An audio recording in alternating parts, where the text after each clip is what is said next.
But this isn't the first building that has suffered as a result. All right, stay there. Part of the Marriott. Back it up about 10 seconds. When we come back after this quick break, I'm going to finish the clip. And then we have Aaron Brown, 40 minutes before this, saying it had fallen, reading a script. And he looks behind him because he's from New York. And it's going, it's right there. See, all scripted. We'll be right back. But the bigger issue here is we've been telling the truth from the beginning that it was all over the news. They were going to blow up 7. Then they demolished it and then said, we never said that. And then Silverstein came out and said, no, we did have a controlled demolition. Then he said, oh, I didn't mean that. And now the media just shift gears again and said, okay, we were talking about blowing it up. It would have been easy to wire it up, but we didn't. It magically fell on its own. When every independent demolition expert that looks at it on record says, my God, that's a beautiful controlled demolition. Only, top experts can do that. Only a handful of companies. They tried to blow up the Intel building here in Austin that they built the skeleton of, but then Intel pulled out of Austin. When they blew it up a few years ago, it failed. A top firm, it failed. What was that building, 15 stories? They couldn't even blow it up. Continuing, let's go back to BBC reporting Building 7 has fallen the exact way it did fall, with the whole script, before it fell. And then, when We Are Change England confronted the BBC reporter that's talking to Jane Stanley, I said Jane Graham because we had her on earlier in the week, he said, I don't remember that. I was taking my son to football that day. I wasn't at work on 9/11. And they said, excuse me? And then he got real slick and went, oh, okay, I was there. Clear operative. I mean, most of these guys at big national level are intelligence ops. And he suddenly looks at the crowd and goes, it is quite curious, isn't it? You little people. He didn't have that last part. It is quite curious. Actually, I was reporting that day, all day. Now I remember. Thank you for reminding me. I mean, it is so sick because all that matters is his house, his family, his money. And it's a bunch of political prostitutes. Let's finish the clip. What more can you tell us about the Salomon Brothers building and its collapse? Well, only really what you already know. Details are very, very sketchy. There's almost a sense downtown in New York, behind me, down by the World Trade Centers, of just an area completely closed off as the rescue workers... BBC, the reason I knew it was a transcript is BBC 24, this is BBC World, almost had the exact same words, and so did CNN. See, they were all given a script, and it was confirmed, Reuters, internal news feed, right to the Pentagon, to them. See, I'm not a genius, folks, but I work in the media. And I knew it was the same script, same time. This was scripted. They were given disinfo. They screwed up. They said, get the press release ready. We're getting ready to blow this thing. Tell them it fell on its own. We're going with a new plan. We're not saying we're blowing it. That's too suspicious. No one can wire a building, in a few minutes. They'll catch us. We're just going to say it fell on its own. We're going with that. We're going with that. And then they got the release out. What, you don't... It's so incredible. I could just go into their minds. Let's finish the clip. Down by the World Trade Centers, of just an area completely closed off as the rescue workers try to do their job. But this isn't the first building that has suffered as a result. We know that part of the Marriott Hotel next to the World Trade Center also collapsed as a result of this huge amount of falling debris from 110 floors of the two twin towers of the World Trade Center. As you can see behind me, the Trade Center appears to be still burning. We see these huge clouds of smoke and there's ash. 7. We know that behind that there's an empty piece of what was a very familiar New York skyline. And there's the building of the financial prosperity. And the disinfo ops came out and said, we lied, that wasn't real video, and said that 7 had fallen in the video. But now, because we've proven it to the public, they're going, okay, we were talking about blowing it up. Nothing to see here.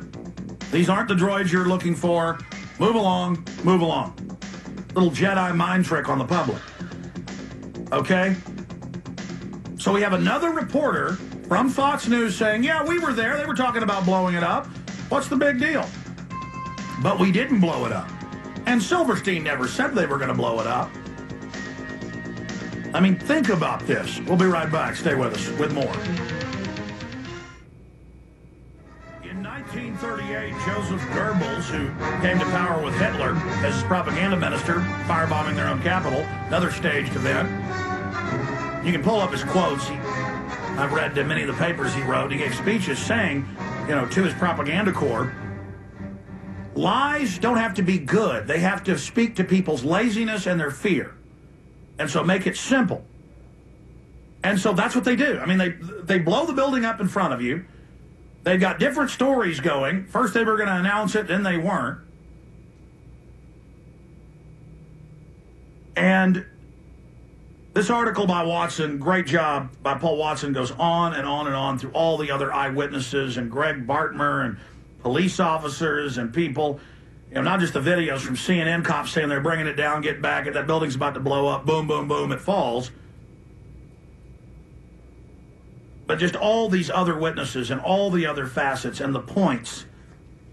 We're not safe as a society unless we start facing up to evil. But people think if they play the mind game, the mental mind game of denying something's going on, it makes it go away. It doesn't make it go away. It only gets worse. And now you've got Limbaugh and Michael Savage and others coming out and saying, and especially Savage, that he believes Obama's going to stage terror attacks to blame it on us. And Clinton's out there saying there's about to be bombings. It's going to be your fault. You better shut up and do what we say. And the ADL saying arrest people to criticize Obamacare, basically. And the rhetoric's really getting bad. Well, yeah. I mean, of course the government did Oklahoma City. That evidence is even more voluminous than 9/11. Absolutely red-handed on every front. But politicians come and go. Bill Clinton, George Bush, all these people. When you understand the military mind and you understand the Pentagon mind, 99.99% of them aren't involved in these things. But over and over again, the Pentagon stages terror attacks, even on their own forces, that's in Northwoods, to kill our own troops, to get them angry at a foreign enemy. But it's even worse than that. It is stated West Point and Army War College doctrine of collateral damage and acceptable losses. It goes back to chess, invented in Persia 4,000 years ago. You sacrifice a pawn. It's called a gambit.